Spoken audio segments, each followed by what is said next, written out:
जों दिनै दुलाराय बर' फरायसा आफादा मोनसे गोनांथार दुलाराय बर' फरायसा आफादनि मावथांखि जों बेखौ लानानै जों रायजो राजानि सिगाङाव मोनसे बाथ्राखौ जों फोरमायनो नागिरदों जे दुलाराय बर' फरायसा आफादा आसामनि गुबुन गुबुन जायगायाव जायफोर बर' सुबुंफोर दङ आरो बिथांमोना माखासे एंगारनो हायै जाहोनाव बर'ब्लाबो गावनि राव गावनि बर' राव रायलायनायखौ बिथांमोना बावगारलांनो हमदों बिथांमोना बर' रावखौ रायलायनायखौ बिथांमोना बावलांनो हमदों दा बेखौ जोङो बिथा खालामनानै दुलाराय बर' फरायसा आफादा बै सुबुंफोरखौबो जायफोर बर' सुबुं बिथांमोनखौ बर' राव फोरोंनो थाखाय बर' रावखौ सोलोंनो थाखाय फरायनो थाखाय बिथांमोनखौ दुलाराय बर' फरायसा आफादा मोनसे जों थांखि लादों आरो बे थांखिखौ लानानै जोङो दुलाराय बर' फरायसा आफादा आसामनि मोन 12 जायगायाव बर' राव सोलोंनाय मिरु बड' लेंगुवेज लार्निं सेन्टार जोङो सेन्टारनि गेजेरजों बिथांमोनखौ जोङो बर' राव फोरोंनो थांखि लादों आरो बे थांखियैनो थांनाय 5 मार्च खालाराव बड' साहित्य सभानि ससिय' लिटारेरि कालचारेल कमप्लेक्स बाथौपुरियाव थानाय बेवहाय जोङो मोनसे इन्टारभिउ लादोंमोन आरो बे इन्टारभिउआनो जाहैबाय जि जोङो दुलाराय बर' फरायसा आफादा मोन 12 बर' राव सोलोंनाय मिरु बड' लेंगुवेज लार्निं सेन्टार जों बेवहाय खालामनो नागिरदों बेवहाय मोनसे सेन्टाराव सानै बर' राव फोरोंनो थाखाय जोङो फोरोंगिरि जों सायख'दोंमोन आरो बे 5 मार्चआव जे जालांनाय इन्टारभिउ बे इन्टारभिउआव गासै 52 बिजाथिफोरा केन्डिडेटफोरा एप्लाइ खालामदोंमोन बिथांमोनखौ जोङो मोनसे मोगा-मोगिनि गेजेरजों जों बिथांमोनखौ इन्टारभिउ लादोंमोन आरो बिथांमोननि इन्टारभिउ लानायनि जि फिथाइ बेखौ जों दिनै फोसावनो नागिरदों बेवहाय जोङो आसामनि चराइदेउ जिल्ला हुजाइ डिब्रुगड़ सनितपुर गलाघाट साउथ कामरुप नगाव लखिमपुर बिश्वनाथ आरो गुवाहाटी बेफोरबायदि जिल्लाफोराव जोङो 16टा मिरु सेन्टारखौ जों खालामनाय जादों आरो बेवहाय जाय बिजाथिफ्रा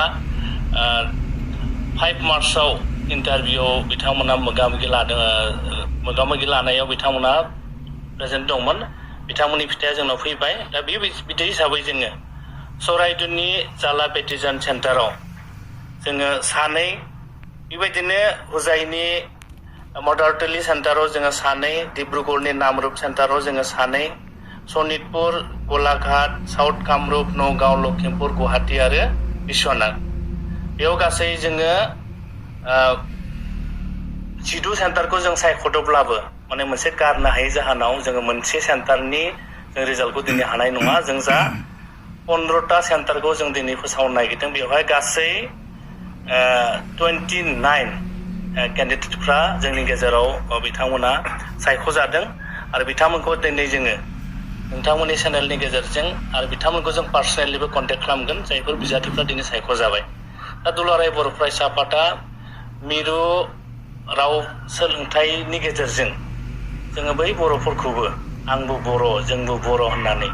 गावनि राव थुनलाइ हारिमु बेफोरखौ जों सिबिनो मोनसे बिथांमोननो खाबु होनो नागिरदों ओंखायनो जाय बिजाथिफ्रा बेवहाय फोरोंगिरि महरै सायख'जाबाय बिथांमोनखौ जों दुलाराय बर' फरायसा आफादनिफ्राय बिथांमोनखौ जोङो बरायबाय आरो बिथांमोनखौ खावलायो जे बैफोर सेन्टाराव थांनानै फोरोंगिरि हिसाबैल' नङा गावबो बर' हिसाबै बिथांमोनखौबो बर' राव फोरोंनानै बर' रावखौ रायलायनाय बर' रावखौ लिरनाय बर' रावखौ फरायनाय बेफोरखौ बिथांमोनखौ सांग्रां खालामनायनि गेजेरजों बिथांमोनखौ बर' नेशनेलिज्म बर' माहारियारि बादनि जि गोख्रों नोजोर बिथांमोनखौ फोरोंगिरिफ्रा बिथांमोननि गोसोआव सोनानै होनांगोन आरो जों खावलायगोन जाय फोरोंगिरिफ्रा दिनै सायख'जाबाय बिथांमोना बेयाव थांनानै दुलाराय बर' फरायसा आफादा जि 6 दाननि थाखाय जोङो बर' राव फोरोंनो थांखि लादों बेवहाय बिथांमोना दुलाराय बर' फरायसा आफादनि थांखि आरो नोजोरखौ जाफुंनायाव बिथांमोना मदद होगोन बेखौ जों खावलायहरबाय आरो जायफोर सेन्टारफ्राव जायफोर ओनसोलफ्राव जोङो बे फोरोंनाय हाबाफारिखौ लादों बै ओनसोलनि बर'फ्राबो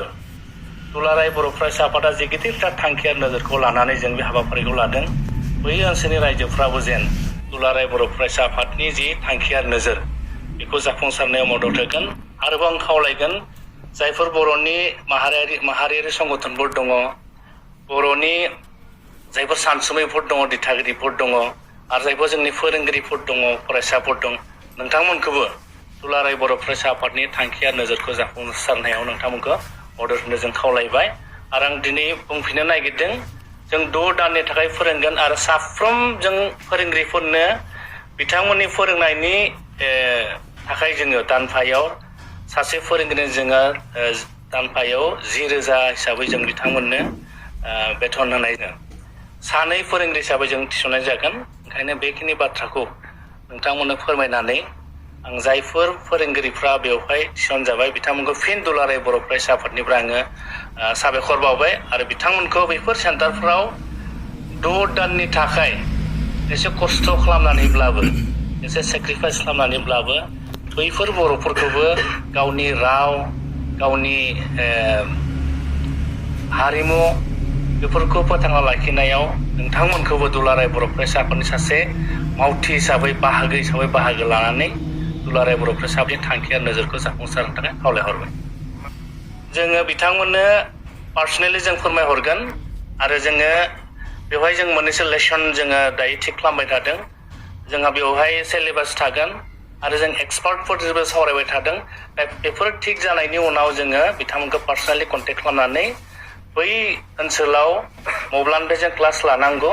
बेखौ जोङो खालामनाय जागोन जों सानो दाथ' इलेक्सननि बोथोर इलेक्सन जोबनाय लोगो लोगो आं सानो बै ओनसोलाव जोङो बै बर'फोरखौ बर' राव सोलोंनायनि जि जों मिरु बिनि गेजेरजों बर' रावखौ जों फोरोंनाय जागोन